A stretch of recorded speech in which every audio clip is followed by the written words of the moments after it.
Hey guys, Raymond here from the Beginner Photography Podcast, and today we are advancing your photography. Let's get into it. Welcome to the Beginner Photography Podcast with Raymond Hatfield, the podcast dedicated to interviewing world-class photographers to ask them the questions you want answered. Whether you want to be the world's best wedding photographer, family photographer, pet photographer, or you just want to take better photos of your kids growing up, we will get you to start taking better photos today. Here with you as always, husband, father, home brewer, LA Dodgers fan, and award-winning Indianapolis wedding photographer, Raymond Hatfield. Hey guys, I am Raymond, your host of the Beginner Photography Podcast. Thank you so much for joining me this week for the podcast. Today is an episode that I know each and every one of you is going to take home a ton of takeaways.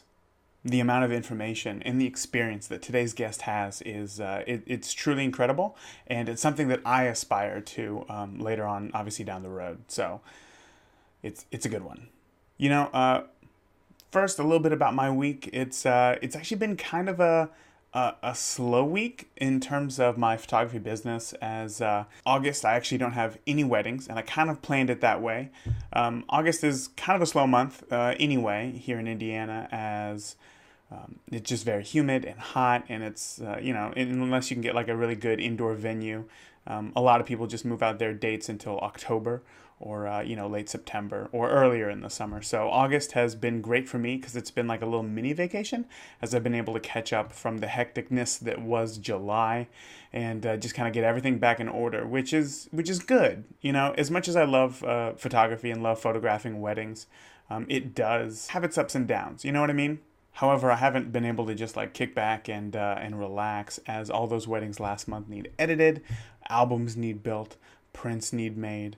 There's lots of blog posts that I have to post on my website as well. So there's a lot of work that is involved. It's just on the back end, which is still nice because it means that I can get to it on my own terms when I can. So obviously, if I have plans, which I have many times these past few weeks, to wake up early and keep editing a wedding or work on an album or something like that, and the kids wake up super early, and now that I have this desktop computer, as beautiful as it is, it's you can't take it out into the living room and hang out with the kids and get things done. So you can believe that it's been a lot of late nights the past few weeks. But it is all good. I'm feeling happy. I'm feeling refreshed. In fact, tomorrow night I have an engagement session at a pretty popular location here in Indy, which I don't typically do. I really like couples to step out of their comfort zone and do something out of the norm, I suppose. Maybe not out of their comfort zone. Maybe I take that back. I really encourage my couples to stay in their comfort zone and do something out of the norm. So a lot of couples, my couples, are adventurous and outgoing. They like to do fun activities. Go to day festivals, go to farmers markets, trampoline parks, even skydiving. And it's like I encourage my couples to do these things even though they're untraditional for an engagement session. I try to tell them that everything is going to be okay and that it's going to work out awesomely, but I want them to reflect back on the photos and think like, hey, this was us. These are the things that we did when we were younger. If they look back 20 years from now, rather than like, oh, look, this is the same photo that my cousin got right before her wedding.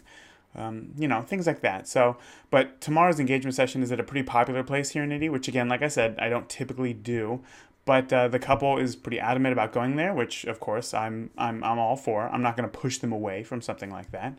And they want it at sunset, which I'm really excited for because I do night portraits at weddings, and I do, I've done like sun setting, golden hour type shots for engagement sessions, but never anything with the sun setting.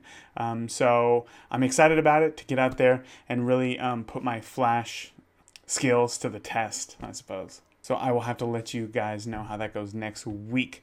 But I think a lot of my preparation for tomorrow's engagement session actually maybe not comes from this week's episode, but a lot of the things that I will be doing are a result of this week's episode with our guest today, because he talks a lot about when you're starting off, how to, get to that next step, get from the person who just pulls out their camera and hopes that their camera takes nice photos to being the person who knows how to use their camera to get nice photos. And the steps that are involved in that process. And one of them is, I'm not going to ruin the whole episode, but it's vision, having the vision in your head before you take the photo, which I think is super important. And when you're doing something that you have to step out of your comfort zone for, that you don't traditionally do, like me this weekend for this sun setting engagement session, that's what I'm going to have to do. I'm going to have to pre-plan the shots in my head. Luckily, like I said, it's a pretty a popular location, so I've been there before. I know what it looks like. I know where I'm going to want the shots.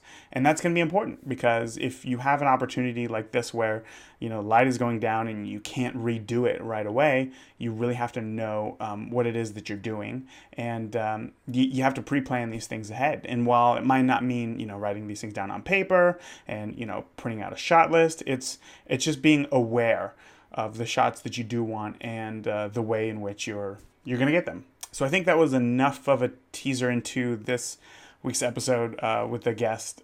Truly incredible. I personally took away a lot from this episode, and I know that you will as well. So we're just going to hop into it right now. This week's guest, Marc Silber.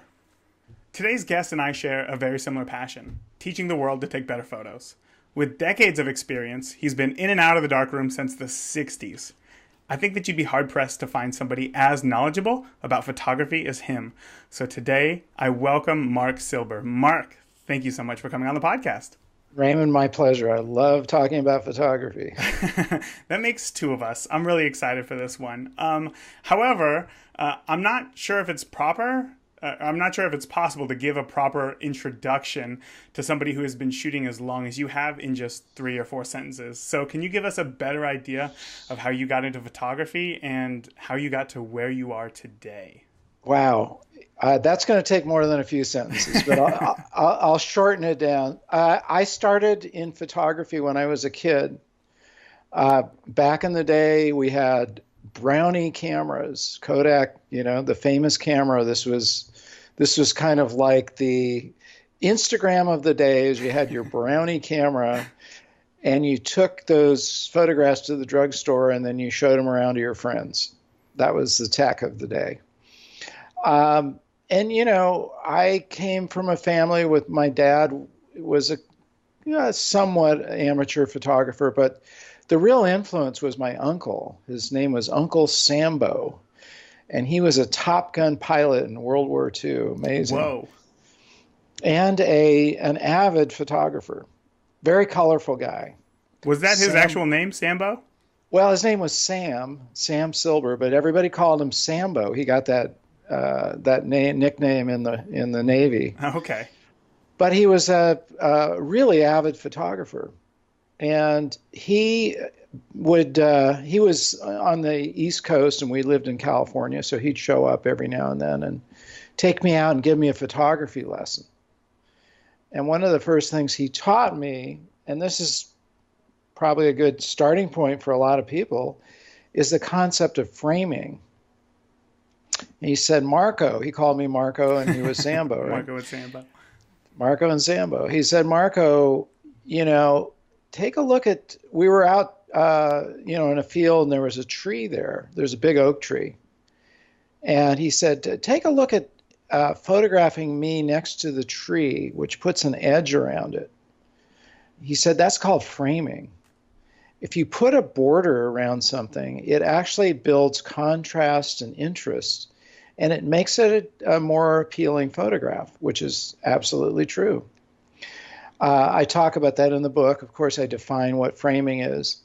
But moving on from there, the real magic occurred for me in the 7th grade. So I was 12 years old. Turned out my teacher was also a photographer, and he said, hey, would you like to see how a darkroom works? And I said, sure, that sounds interesting. And, we developed a roll of film, and then we printed it. And when we were printing it, the light bulb clicked on.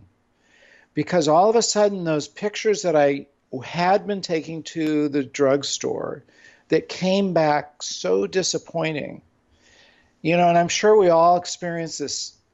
moment of like elation. You know, you think you've captured the world's best photograph. It's a sunset or something, and you know, you get it back and it looks terrible. It's sort of muddy. The contrast is off. There's all these things that are wrong with it. It's too small. Anyway, all of a sudden in his darkroom, I realized I could control those things. And at that moment, I really became a photographer. And that was in seventh grade, you said? That was in the seventh grade. Wow. So once you go on to school, high school, you graduate, what happens next? Then I went to art school. I went to the San Francisco Art Institute. Now, that was interesting because I was already a pretty good photographer by that time, and I was completely self-taught. I had attended 0 classes. Everything I learned was either from talking to people that had already, been photographers or reading books, but mostly just doing it, which, of course, is the best way to learn. Of course, yeah. Art school was interesting, though. It did teach me to withstand harsh criticism because you do get critiqued. And one thing that, occurs is that some of those critiques are favorable and sometimes they're not. Oh, yeah. So, you have to sort of stand up to that. But I was already pretty good as a photographer. I knew my business. I'd spent a lot of time photographing and a lot of time in the darkroom. But interestingly enough, my career path completely changed. I ended up building a consulting firm in Silicon Valley. Hold on. Wow. This was after art school? This is after art school, and then I changed my whole career study, and my whole career completely changed. Okay, 1 second. I got to dig into that for was it because of the thing that you mentioned most about art school was the criticism? Was it because you were getting bad criticism from art school that it turned you off of photography? No, not really. But it was just a change, and this is a whole other story that merits its own discussion sometime. It was a change in my interests, and I became more interested in working directly with people and finding out about marketing and management, all that kind of stuff. So I basically completed my studies in that department. Gotcha. Okay. And many years later, here we are in early 2000s. My consulting company is going great. Silicon Valley is booming. And I decided it was time for me to return to photography. Now, at the same time, what's interesting about that is the digital age of photography was really coming into its own. Yes. Prior to that, it wasn't so much. You pick up a digital camera and it just wasn't going to compete with a film camera. Of course. And it wasn't until about 2005. So I ended up selling my company, and I decided, okay, I'm going to pick up this career as a photographer. So fairly late in my life, I'm actually, resuming where I left off, and I had to learn digital photography from scratch, which I was fairly computer literate, so it wasn't much of a problem. But it taught me also what newer photographers are going through, which was probably a good experience. Sure. And it's become much easier since then because the cameras are better, the software is better, everything has improved tremendously since 2004, 2005. So I entered the world and I decided to become a pro and did everything you would do to launch your career. I had shows, I had exhibits, I did magazine spreads. And in late 2007, I discovered video. And that's when I started creating my show called Advancing Your Photography. And in that show, I've interviewed hundreds and hundreds of different photographers to find out what's their passion and how do they make it work. And from having done all those interviews, years later, last year, I decided, okay, I'm going to turn this into a book called Advancing Your Photography, based on my own experience, but also based on many of those interviews. And my goal for that book was to put together a complete handbook for a photographer of any level to be able to advance from wherever they are to their next desired level. That's why we call it advancing your photography. Of course. Wow, that is that's quite a path for sure, isn't it? I think it's interesting. I actually come from the world of cinematography, so I went to film school instead, and I actually graduated film school in 2007. And it wasn't until I went to film school that I realized, you know what, I don't like this. I don't like video as much as I thought that I would, and that's when I switched to photography. But I want to take one step back. Sure. You were talking about your book there, and I've read your book, and it's wonderful. Everything that it goes through, it's very clear. The theories are wonderful, and they make sense. It's more than just the technicals. And one thing that you talk about a lot is the creative gap. And the creative gap is obviously what you talked about. When you have this idea for a photo in your head, and then you go to take the photo, and it's nowhere close to what you wanted. And there's that gap, that creative gap. So when we're first starting, I think that's probably the biggest thing that beginners struggle with, is that creative gap. But unfortunately, they don't know how their vision can be achieved because they don't have the education. They don't know what things change. So how do we know what the next step is once we get to that point? Good question. And the creative gap is something that every artist struggles with. And when I say artist, I don't mean just a professional. I mean anyone who's trying to, in this case, turn out a photograph that other people like. Of course. By the way, I called my book, Advancing Your Photography, a handbook for creating photos that you'll love. So that might be a good place to start if you're looking to close that creative gap. Is that it? Well, that's part of it. So the reason I said creating photographs that you'll love, listen, if you don't love them, who else is going to love them? You know, you have to love them yourself. And I think that's the first point to aspire to, is I want to create photographs that, first of all, I really myself like, and then I'm willing to share them. But specifically to close that creative gap, you could say the whole book is about that. And perhaps it's best to just start at the beginning with the first, you know. But again, I want to stress the fact I looked over all the books that were out there, and one of the things I noticed is that each one of them sort of dealt with one aspect or another of photography. And I had in my mind, you know, in our kitchen, we have a lot of different cookbooks. But we have one cookbook that's kind of the go-to cookbook that I'm sure is in almost everybody's kitchen, called The Joy of Cooking. The Joy of Cooking, of course. It's the handbook for cooking. If you want to cook a roast, or you want to know how to make a certain kind of drink, or sugar cookies, or whatever it is, it's in there. So this was kind of my goal, was to have a handbook that you didn't need 10 other books. You could put this one book, and it's the size that you can put in your camera bag. So you carry it with you. You're referring to it all the time. But the very first concept that I talk about in the book is this fancy word called visualization. What is visualization? Visualization means the ability to, first of all, get the idea of the photograph in your own mind before you press the shutter. Mm-hmm.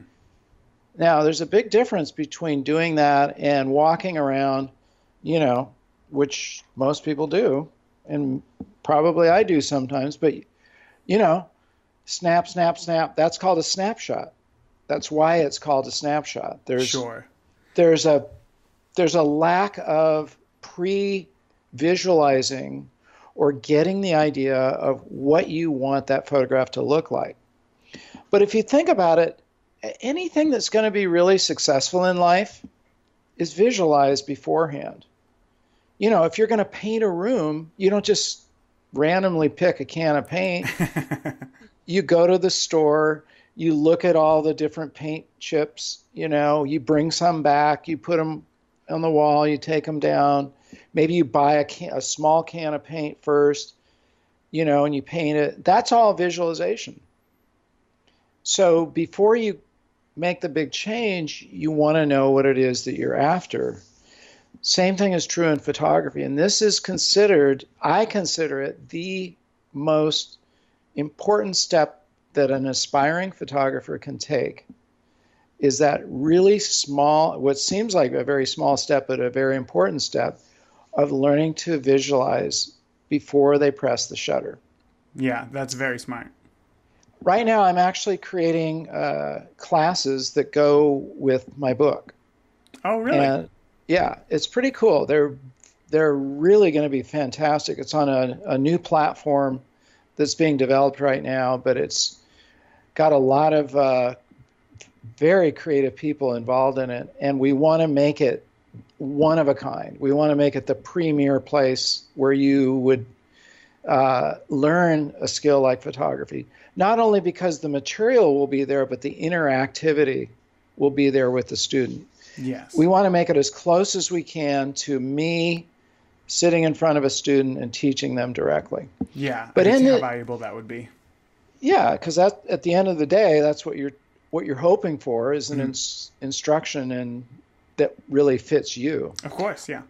But one of the things in the class is there's no point in just talking about something without getting your viewer or your student to do something. Otherwise, it's just data comes in and data goes out. So doing it is really crucial. So one of the exercises I give them after I explain to them what I mean by visualization is go to an area or room or whatever that has some things in it that interest you, and take a picture really quickly without even thinking about it. Just press the shutter. Then pause. Now look around and find something that interests you and visualize how you could make that photograph interesting. Then take it and compare the two. And you should see a big difference. Oh, I would imagine. When I go to engagement sessions, when I first show up to whatever location we're at, and usually when it's up to the couples, it's a pretty well-known park or something like that, maybe downtown. Whenever I show up, the first thing that I do is I look around and I think, where's the first place that everybody would start taking photos? Like, of course, like this monument right here, or like this beautiful entryway. And I think to myself, okay, now I know where I'm not going to be taking photos. Right. So, like, how can I visualize where I'm going to start taking better photos so that it's going to be more unique to them? So I can absolutely attest to the importance of visualization, and it will improve your photography right away. One thing that I want to ask is that as an educator of introductory photography, I think you must see a lot of photos from beginners. Yeah. What is one of the most common mistakes you see beginners making? I would say that the most common mistake is they don't put the viewer's attention on exactly what they want them to see. Because basically, what is a photograph? A photograph is a story. It's a little tiny story that you're trying to tell. I saw something and this really interested me and I want you to see it too. So that's the most common error is less is more. Get rid of clutter, get rid of things that you don't want in the picture, either by moving the subject around or by moving things around in the background or whatever you have to do, so that you don't have, let's say I'm going to take a picture of my dog, and she's a beautiful golden retriever, and I take her to the beach, and she likes to carry this pink frisbee, so she's pretty cute. So I want everybody to see her. She's really happy. She's just caught the frisbee, and she comes running up, and she has this cute expression on her face. But behind her is a pole, a parking pole. And behind that is a car. And there's just a lot of clutter and distraction. So when you look at the photograph, you kind of go, it doesn't really pop because there's too many other things going on. So I would say that's the number one thing. Again, that goes to visualization, because if you think, okay, I want to really capture my dog, I want her to look cute, I want her to be the center of the photograph. If I take it here, I'm competing with all this other stuff. So maybe I need to just turn a little bit over this way. Oh, what do you know? The beach is there. Yeah. That's not a bad background. Yeah. Much cleaner. All we see is sand and the waves behind that. That turns out to be, just by turning 90 degrees, I've got a much better photograph. Of course. Here's a good example, and a friend of mine watched this occur. In fact, when I was working on my class, somebody came up to us and said, we were eating lunch at a really nice restaurant. A friend of his actually came up to him, an Italian chef, and he had prepared for another friend of ours this fancy bottle of wine. And he said, could you take a photograph? And so I said, sure, I'll do it. You know, I'm the pro here. Right. I got to prove that I know what I'm doing. And so as soon as I held up my iPhone, first thing I saw was a pillar behind him and distraction. So I said, move over here. Good. Looked at the background. It was pretty simple. Stand, you know, a foot or two this way. In other words, I was willing to direct him. Mm-hmm. Then I pressed the shutter. And it came out with the expected result. Everybody looked good. But my friend was really impressed because he saw this, what I just said here, in action. He saw me do it almost instinctively. So I think that's one of the key things that a newer photographer really needs to pay attention to is what story do you want to tell, and make sure that you're really putting your viewers' attention on that story. Yeah. You know, I hear a lot of listeners say that like they want to be in a situation where, or let me rephrase that. They will see a photo and that they're about to take, and they want to change an aspect of it. Say that they're out at a festival or at a restaurant. Let's put them in the same situation as you. And if somebody comes up to them and asks them for a photo, they're going to, from right where they are, simply pull up their camera and just take the photo because I don't know if it's a lack of confidence or if it's a lack of just knowing how to direct people, but they always say that that is the hardest thing, that learning the technicals of a camera is much easier to understand than it is directing somebody where they should be going. Do you have any insight on that as to why you think that is? Well, I think that you hit the nail on the head. And this is another hallmark of really great photographers is they're willing to do that. Mm-hmm. I could tell you story after story. One of my favorite photographers is Bambi Cantrell. She's a wedding and portrait photographer here in California. And, you know, her whole thing is she just puts people at ease. Because let's face it, in today's world, you can grab one of these and you're going to get a good photograph. Sure, yeah. It's not the technical side of it that usually hangs people up anymore. It's the interactive side. So I think it's just getting over a little bit of stage fright and willing to look. If you got a camera in your hand, that automatically gives you a license to sort of be the director. So just man up and do it. Just do it because people expect it. You know, the truth is people actually like to be given direction. What they don't like is, you know, being wishy-washy. You know, they'd rather have somebody come up to them and say, you know, what's the difference between going to a Denny's and a really expensive restaurant? Denny's, you walk in, seat yourself, you know.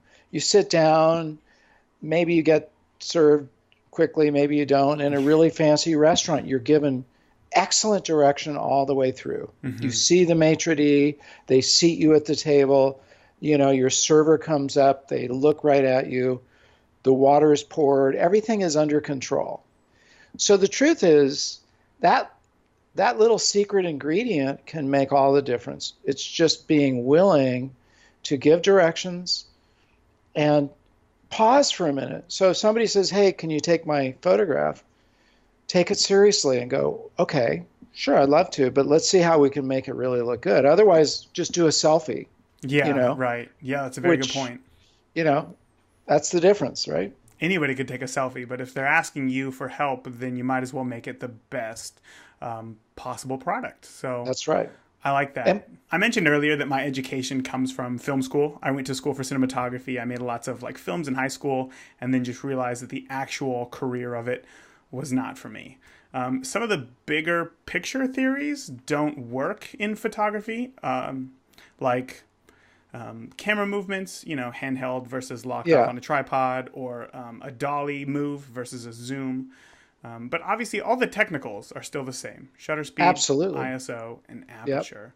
What are some bigger picture photography techniques that don't rely on technicals that maybe can't be taught in a camera manual, aside from visualization, obviously? Yeah, well, actually, Raymond, what's interesting about what you just said is in my study of filmmaking, I came across some things that I hadn't studied in photography, and I found them very useful. And one of them being, I'm just looking at my book, one of them being the subject of angles. And I actually never found this in a photography book, but it was well noted in this book called How to Shoot a Movie Story. It's an older book, but it's got tons of great advice in it. Is that by chance? Is that by Ben Brown? No, it's by Gaskell and Englander. Okay. And I think it was written in the 50s or 60s, probably the 60s. Okay. It's a classic. Anyway, one of the things they discuss in the book is the power of angles. And what's interesting is, again, sometimes we think in terms of just shooting one way, straight on. Well, that gets pretty boring after a while. And these are little ingredients that you see in a professional's photographs that you may not consciously realize why it takes you and brings you into the photograph. Whereas if they just shot straight on like this, maybe not so much. So some of the angles that are discussed in that book, and I included them in my book, is if you shoot, because you've got many different angles you can shoot from, and I think that's the first thing to realize. You can do all sorts of things. You can stand up on a ladder and look down. So that's going to give you a high angle, reduces the size of the subject, which could be interesting. Again, one of the things you can do is shoot from a bunch of different angles and see which one you like the best. Yeah. Shooting from the side can speed up action. So let's take a example. Your kid is in a swim meet and you're shooting them diving off the diving board. The wrong place to stand is up here somewhere because you're going to totally miss the action. In the front or in the back?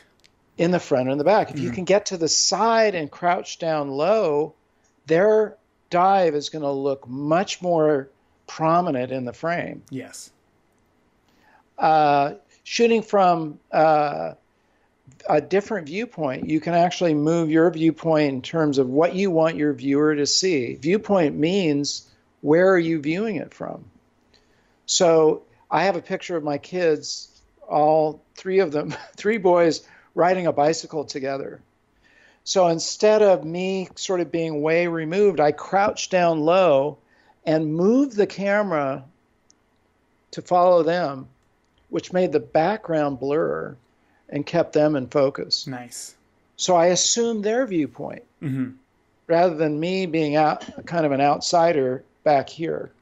So I don't know if that directly answered your question, but I think those are some of the little tricks and techniques that you can pick up. Yeah. Kind of like the joy of cooking. It's all ingredients. It's all a recipe. Just changing your aperture. You could have the perfect photo and you could change your aperture and suddenly the entire photo is in focus and it's just not as compelling anymore. So like you said, just changing one small thing. There's no magic ingredient that's just going to be like, boom, garbage photo is now wonderful. Yeah. So that definitely answered my question for sure. Now, one question that I love to ask, but I'm really excited to ask you because of your years of experience. Have you ever had an embarrassing moment that maybe you've learned a very valuable lesson from and have changed the way you've either photographed or the way you've interacted with photography? I have a great one. Yes. This is pretty classic. Okay, Annie Leibovitz is probably one of the most well-known photographers, of course, in the industry. So it turns out she and I went to school together. Oh, art school. Art school. Oh, wow, okay. San Francisco Art Institute. So she had an opening for her book in San Francisco. And I actually arranged to go do a video shoot of her walking a select number of people through her exhibit and talking about the photographs. That's pretty cool. So I had a video guy with me, and I had some other people with me, and I brought my own camera with the desire to get some stills of her. So we're setting up. I actually help another woman get her camera set up, and I get my camera, and guess what? There's no battery in it. Oh, no. So I go, hey, that's not a problem. I've got spare batteries out in my car. I always carry spares. Now it's getting close to when she's coming out. So I run to the car. There's no batteries. Oh, Mark. And then I flash back to where I had charged the batteries in preparation for this, but left them in the charger. Okay. Talk about an embarrassing moment. Here's one of the number one photographers. Here I am. Here's a camera I can't use. So what do? I have no idea. I have no idea. I'm so excited to hear this. Okay, I'm shooting with a Nikon. That was the camera at that time that I used. I asked my friend who is shooting with a Canon 5D if I can borrow his camera. And he says, okay, sure. So I pick it up. I know nothing about this camera. I've never used one before. And it's a little bit like going from driving, in the United States to driving in England. Everything seems like it's reversed, and the controls are not where I'm expecting them to be. And somehow I muddled my way through this and managed to get a really remarkable picture of Annie standing in front of her cover of Vanity Fair, I think it was, of Demi Moore.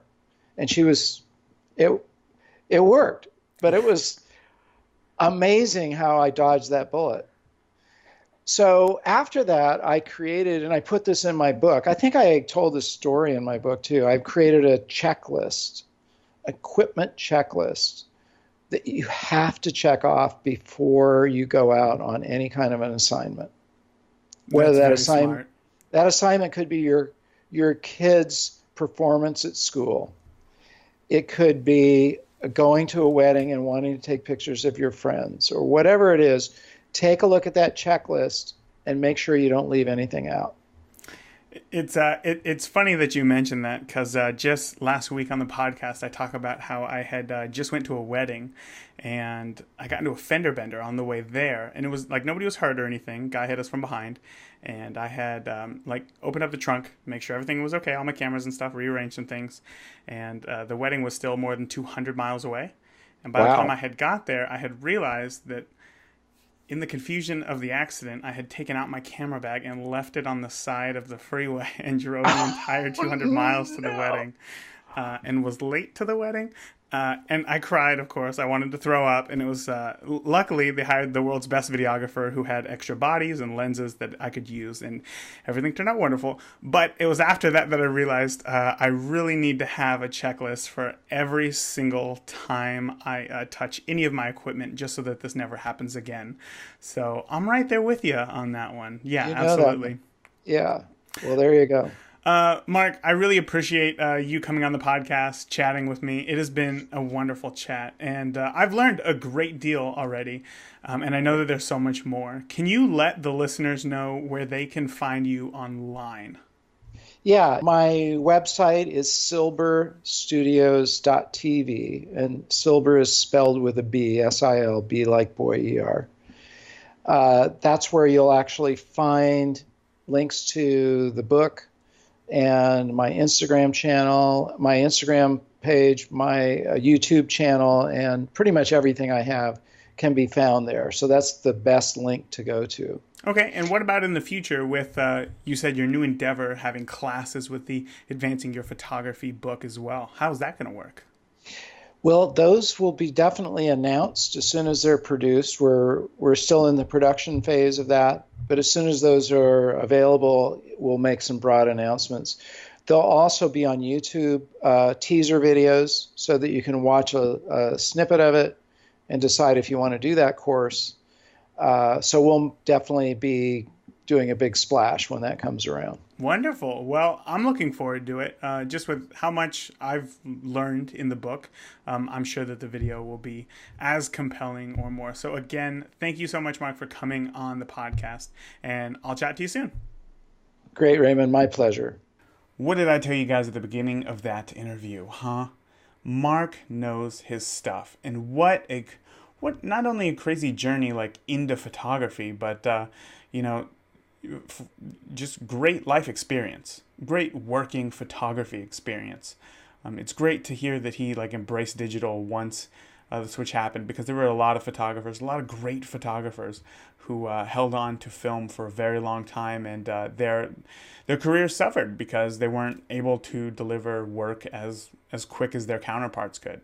Obviously, there's more reasons than that, but regardless, it's still great to hear that Marc embraced this technology and really went for it, and really noticed that with all of his years of experience in the past, he still had stuff to offer for the beginners of today.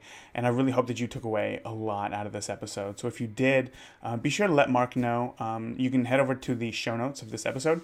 That is at beginnerphotographypodcast.com/065. You can also see some examples of Marc's work, and I will have links to where you can purchase Marc's book, Advancing Your Photography, as well. And I've read over the book, and there's a lot of great information in there. You guys will not be disappointed if you decide to pick it up. So guys, the rest of this week is going to be finishing up some more editing, some albums, and getting out this video course that I'm so excited to release for you guys. It is coming along great, and I'm just really excited to hear what you guys think about it when it comes out. I'll give you guys some more details next week, as I think that it is it's going to be really relevant actually to next week's topic. I didn't realize that until right now when I thought about what is next week's topic. So all right guys, like I said, I'll give you guys some more information next week, but until then, you guys are going to have to hold tight. So that's it. I'm going to leave you guys with that cliffhanger. Until next week, I love you guys. Get out there. Keep shooting. Share those photos on Instagram. Tag the Beginner Photography Podcast at Beginner Photo Podcast, or just mention us. I'd love to check them out. We'd love to interact with you. And if you have any photography questions whatsoever, never hesitate to ask there on Instagram as well. And again, that is Instagram. Username is Beginner Photo Podcast. Guys, I will see you next week. Get out there, keep shooting, and be safe. Love ya. Thank you for listening to today's episode of the Beginner Photography Podcast. Be sure to join the conversations on Facebook and Instagram. And if you want any links or resources we talked about in today's episode, check out the show notes at beginnerphotographypodcast.com. See you again next week.